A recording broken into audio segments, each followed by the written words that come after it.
ಕರ್ನಾಟಕ ರಾಜ್ಯದ ಕೊಪ್ಪಳ ಜಿಲ್ಲೆಯ ಗಂಗಾವತಿ ಶಾಸಕರಾಗಿರುವಂತಹ ಶ್ರೀ ಜನಾರ್ದನ್ ರೆಡ್ಡಿ ಬೆಂಬಲಿಗರಿಗೆ ಹಾಗೂ ಅವರ ಅಭಿಮಾನಿಗಳಿಗೆ ಒಂದು ಶಾಕ್ ನ್ಯೂಸ್ ಇವತ್ತು ಹೊರಬಿದ್ದಿದ್ರೆ ಅವರ ವಿರೋಧಿಗಳಿಗೆ ಒಂದು ಸುಖದ ನ್ಯೂಸ್, ಒಂದು ಸಂತೋಷದ ನ್ಯೂಸ್ ಹೊರಗೆ ಬಂದಿದೆ.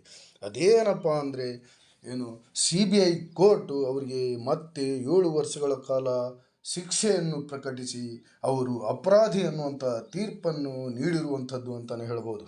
ಆಂಧ್ರದ ಹೋಬಳಾಪುರ ಮೈನಿಂಗ್ ಅಕ್ರಮ ಕೇಸಲ್ಲಿ ಈಗಾಗಲೇ 4 ವರ್ಷಗಳ ಕಾಲ ಜೈಲು ವಾಸವನ್ನು ಅನುಭವಿಸಿ ಬೇಲ್ ಮೇಲೆ ಹೊರಬಂದಿದ್ದ ಶ್ರೀ ಜನಾರ್ದನ್ ರೆಡ್ಡಿ ಅವರು ರಾಜಕೀಯದತ್ತ ಮುಖ ಮಾಡಿ ಈ ಗಂಗಾವತಿ ಕ್ಷೇತ್ರಕ್ಕೆ ಲಗ್ಗೆ ಇಟ್ಟು ಇಲ್ಲಿ ಜನರಿಗೆ ಮರಳು ಮಾಡಿ ಮೋಸ ಮಾಡಿ ಸುಳ್ಳು ಹೇಳಿ ಶಾಸಕರಾಗಿ ಗಂಗಾವತಿ ಕ್ಷೇತ್ರದಿಂದ ಶ್ರೀ ಇಕ್ಬಾಲ್ ಅನ್ಸಾರಿ ಅನ್ನುವಂಥ ಪ್ರಬಲ ಹಿಂದುಳಿದ ನಾಯಕನನ್ನು ಸೋಲಿಸಿ ಶಾಸಕರಾಗೋಕೆ ಏನು ಮಾಡಿದ್ರು ಕೇಳಿ. ಇಡೀ ಗಂಗಾವತಿ ನಗರದಲ್ಲಿರುವಂತ ಪ್ರತಿ ಒಬ್ಬ ಬಡವರಿಗೂ ಕೂಡ ಇವತ್ತು ಜಾಗ ಕೊಟ್ಟು ಡಬಲ್ ಬೆಡ್ರೂಮ್ ಮನೆಗಳನ್ನ ಕಟ್ಟಿಕೊಡುವಂತ ಒಂದು ಮಾತನ್ನು ಇವತ್ತು ನಾನು ಕೊಡ್ತಾ ಇದ್ದೀನಿ ಬಂಧುಗಳೇನು. ಹೀಗೆ ಶ್ರೀ ಜನಾರ್ದನ್ ರೆಡ್ಡಿ ಅವರು ಜನರಿಗೆ ಹೇಳಿದಂತಹ ಒಂದು ಸುಳ್ಳು ಭರವಸೆಯಿಂದ ಎಲ್ಲರೂ ಸೋತು ಅವರಿಗೆ ಓಟ್ ಹಾಕಿ ಗೆಲ್ಲಿಸ್ಬಿಟ್ಟಿದ್ರು. ಅವ್ರು ಗೆದ್ದ ಮೇಲೇ ಈ ಆನೆಗುಂದಿ ವಿಭಾಗದಲ್ಲಿ ಕೊಲೆ, ಅತ್ಯಾಚಾರ ಪ್ರಕರಣಗಳು, ಅಕ್ರಮ ರೆಸಾರ್ಟ್ ಹೋಮ್ ಸ್ಟೇಗಳು ತಲೆ ಎತ್ತಿ ಇಲ್ಲಿ ಅನೈತಿಕ ಚಟುವಟಿಕೆಗಳು ನಡೆಯಲು ಇನ್ನಷ್ಟು ಪ್ರಬಲ ಕಾರಣ ಆಯಿತು. ಯಾಕಂದರೆ ಜನಾರ್ದನ್ ರೆಡ್ಡಿ ಅವರೇ ಒಬ್ಬ ಮೈನಿಂಗ್ ಕಳ್ಳರಾಗಿರುವುದರಿಂದ, ಈಗಾಗಲೇ ಕೇಸ್ ಮೇಲೆ ಜೈಲು ಅನುಭವಿಸಿ ಬಂದಿರುವುದರಿಂದ ಜನ ಇಂತಹ ಕಳ್ಳರನ್ನು ಬೆಂಬಲಿಸಿ ಗೆಲ್ಲಿಸಿದ್ದು ಈ ಗಂಗಾವತಿ ಕ್ಷೇತ್ರದ ಒಂದು ದುರದೃಷ್ಟ ಇತ್ತು. ಅದರಲ್ಲೂ ಆನೆಗುಂದಿ ಭಾಗದ ಈ ಸಾರ್ವಜನಿಕರ, ರೈತರ ಒಂದು ದೊಡ್ಡ ಸೋಲಾಗಿತ್ತು. ಇದರಿಂದ ಈ ಆನೆಗುಂದಿ ಭಾಗದ ಬಿಸ್ನೆಸ್ ಮನಿಗಳಿಗೆ, ಹೋಮ್ ಸ್ಟೇ ರೆಸಾರ್ಟ್ನವರಿಗೆ, ಸಾರಾಯಿ ಲಿಕ್ಕರ್ ಮಾಫಿಯಾದವರಿಗೆ ಒಂದು ದೊಡ್ಡ ಒಂದು ಒಳ್ಳೆಯ ಕೆಲಸವಾಯಿತು ಹೊರತು ಇಲ್ಲಿರುವಂಥ ರೈತರಿಗೆ ಯಾವುದೇ ರೀತಿಯಿಂದ ಲಾಭ ಆಗಲಿಲ್ಲ.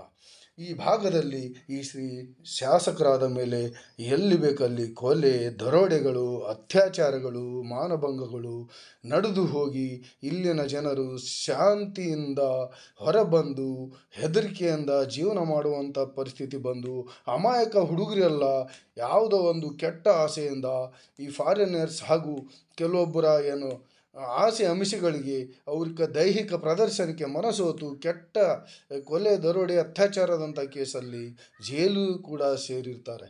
ಇದಾದ ನಂತರ ಹೋಮ್ ಸ್ಟೇಗಳು ಬಂದಾಗಿ, ರೆಸಾರ್ಟ್ಗಳು ಬಂದಾದಾಗ ಶಾಸಕರು ವಿಧಾನ ಪರಿಷತ್ನಲ್ಲಿ, ಅದರಲ್ಲೂ ಅಧಿವೇಶನದಲ್ಲಿ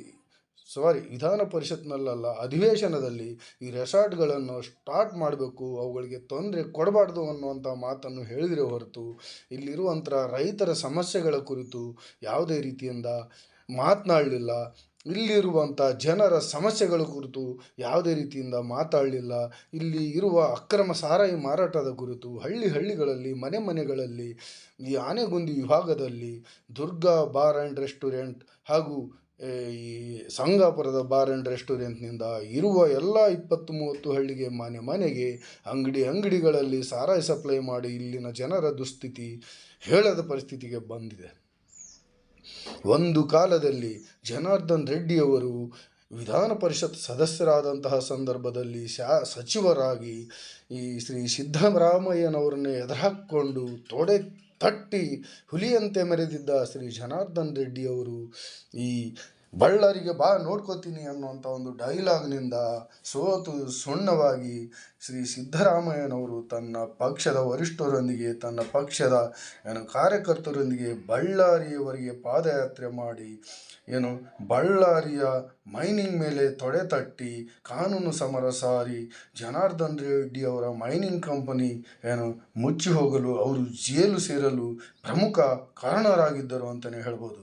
ಅಲ್ಲಿಂದ ಇಲ್ಲಿಯವರೆಗೂ ಜನಾರ್ದನ್ ರೆಡ್ಡಿ ಅವರಿಗೆ ಈ ಓಬಳಾಪುರಂ ಮೈನಿಂಗ್ ಕೇಸಾಗಲಿ, ಈ ಲಂಚದ ಕೇಸಾಗಲಿ, ಜಡ್ಜ್ ಅವರಿಗೆ ಲಂಚ ಕೊಟ್ಟಿದ್ದಾಗಲಿ, ಅಥವಾ ಗಡಿ ನಾಶದ ಕೇಸುಗಳಾಗಲಿ, ಯಾವುದೇ ರೀತಿಯಿಂದ ಅವರಿಗೆ ದೊಡ್ಡ ಲೆಕ್ಕದಲ್ಲಿ ಕೆಟ್ಟ ಹಾನಿಯನ್ನು ಮಾಡಿ ಅವರ ರಾಜಕೀಯ ಪರಿಸ್ಥಿತಿ ಮುಗಿದೇ ಹೋಗಿರುವಂತಹ ಒಂದು ಘಟ್ಟದಲ್ಲಿ 4 ವರ್ಷಗಳ ಕಾಲ ಶಿಕ್ಷೆಯನ್ನು ಅನುಭವಿಸಿ ಮತ್ತೆ ಬೇಲ್ ಮೇಲೆ ಹೊರಗಡೆ ಬಂದು ಬಳ್ಳಾರಿಯಲ್ಲಿ ನೆಲೆಸದೆ ಗಡೀಪಾರಾಗಿ ಹೊರಗಡೆ ಜಿಲ್ಲೆಗಳಲ್ಲಿ ವಾಸ ಮಾಡಿ ಅಲ್ಲಿಂದನೇ ತನ್ನ ರಾಜಕೀಯ ಬೆಳವಣಿಗೆಯನ್ನು ಮಾಡಿ ಅಲ್ಲಲ್ಲಿ ದಾನ ಧರ್ಮಗಳ ಸೋಗಿನಲ್ಲಿ ರಾಜಕೀಯದಲ್ಲಿ ಧುಮುಕಿ KRPP ಅನ್ನುವಂಥ ಒಂದು ಪಕ್ಷವನ್ನು ಕಟ್ಟಿ ಅದರಿಂದ ಗಂಗಾವತಿ ಜನರಿಗೆ ಸುಳ್ಳು ಭರವಸೆಗಳನ್ನು ಕೊಟ್ಟು ಶಾಸಕರು ಆಗಿ ಗೆದ್ದೇ ಬಿಟ್ಟರು.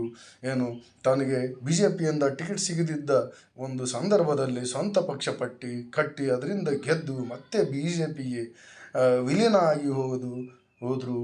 KRPP ಪಕ್ಷ ನೀರಿನಲ್ಲಿ ಮುಳುಗಿ ಹೋಗಿ BJP ಜೊತೆ ವಿಲೀನವಾಗಿ KRPPಯ ಚಿಹ್ನೆ ಫುಟ್ಬಾಲೇ ಇಲ್ದಂಗೆ ಆಗೋಗಿ ಅದು ಕಮಲದ ಹೂವಿನಲ್ಲಿ ಸೇರ್ಕೊಂಡ್ಬಿಟ್ಟು ಇವತ್ತು ಗಂಗಾವತಿ ತಾಲೂಕಿಗೆ ಗಂಗಾವತಿ ವಿಧಾನಸಭಾ ಕ್ಷೇತ್ರಕ್ಕೆ ದೊಡ್ಡ ಅಭಿವೃದ್ಧಿಯಿಂದ ಆಗಲಿ ಅಥವಾ ಇನ್ಯಾವುದೇ ರೀತಿಯಿಂದ ದೊಡ್ಡ ಹಿನ್ನಡೆಯಾಗಿದೆ ಅಂತಲೇ ಹೇಳ್ಬೋದು.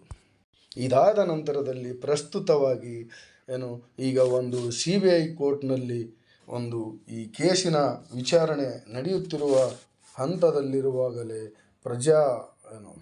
ಹೈದರಾಬಾದ್ನ CBI ಕೋರ್ಟ್ ನಾಂಪಲ್ಲಿ CBI ಕೋರ್ಟ್ನಲ್ಲಿ ಇವತ್ತು ತೀರ್ಪು ಪ್ರಕಟವಾಗಿ ಅವರು ಓಬಳಾಪುರ ಮೈನಿಂಗ್ ಅಕ್ರಮ ಕೇಸಲ್ಲಿ ಅಪರಾಧಿ ಅಂತ ತೀರ್ಪನ್ನು ಕೊಟ್ಟು ಅವರಿಗೆ 7 ವರ್ಷಗಳ ಕಾಲ ಶಿಕ್ಷೆಯನ್ನು ಪ್ರಕಟ ಮಾಡಿದ್ದು ಈ ಕರ್ನಾಟಕ ರಾಜ್ಯದಲ್ಲಿ ದೊಡ್ಡ ಮಟ್ಟದ ರಾಜಕೀಯ ಸಂಚಲನವನ್ನೇ ಮಾಡಿದೆ ಅಂತಲೇ ಹೇಳ್ಬೋದು. ಗಂಗಾವತಿಯ ಶಾಸಕರಾಗಿರುವಂತಹ ಶ್ರೀ ಜನಾರ್ದನ್ ರೆಡ್ಡಿ ಅವರ ಜೊತೆ ಅವರ ಪರಮಾತ್ಮ, ಅವರ ರೈಟ್ ಹ್ಯಾಂಡ್, ಅವರ ಬಲಗೈ ಬಂಟ, ಈ ಜನಾರ್ದನ್ ರೆಡ್ಡಿಯವರ ಕೆಲಸ ಕಾರ್ಯಗಳಲ್ಲಿ ಮಾಸ್ಟರ್ ಮೈಂಡ್ ಅಂತಲೇ ಹೇಳುತ್ತಿರುವಂತಹ ಅಲಿ ಖಾನ್ ರವರು ಕೂಡ ಇದರಲ್ಲಿ ಜನಾರ್ದನ್ ರೆಡ್ಡಿ ಅವರ ಜೊತೆ 7 ವರ್ಷಗಳ ಕಾಲ ಅವರ ಜೊತೆ ಒಂದೇ ತಟ್ಟೆಯಲ್ಲಾದರೂ ಊಟ ಮಾಡ್ಬೋದು ಅಥವಾ ಒಂದೇ ರೂಮ್ನಲ್ಲಾದರೂ ಕಾಳ ಕಲಿಯುವಂತಹ ಒಂದು ಪರಿಸ್ಥಿತಿ ಬಂದ್ಬಿಟ್ಟಿದೆ ಅಂತಲೇ ಹೇಳ್ಬೋದು. ಯಾಕಂದರೆ ಎಲ್ಲ ಅವರ ಕೆಲಸ ಕಾರ್ಯಗಳಲ್ಲೂ ಅವ್ರ ಜೊತೆಗಿದ್ದಾರೆ. ಹಾಗಾಗಿ ಅವರ ಜೊತೆ ಈ ಜೈಲಲ್ಲೂ ಅವ್ರ ಜೊತೆಯಲ್ಲಿ ಕೊಳೆಯಬೇಕಾದಂಥ ದುಸ್ಥಿತಿ ಬಂದ್ಬಿಟ್ಟಿದೆ ಅಂತಲೇ ಹೇಳ್ಬೋದು. ಈ CBI ಕೋರ್ಟಿನ ತೀರ್ಪಿನ ವಿರುದ್ಧವಾಗಿ ಅವರು ಹೈಕೋರ್ಟ್ನಲ್ಲಿ ಅಥವಾ ಸುಪ್ರೀಂ ಕೋರ್ಟ್ನಲ್ಲಿ ಈ ಕೇಸನ್ನು ವಜಾ ಮಾಡಲಿಕ್ಕೆ, ಈ ತೀರ್ಪನ್ನು ರದ್ದು ಮಾಡಲಿಕ್ಕೆ ಕೇಳ್ಕೊಳ್ಬೋದು.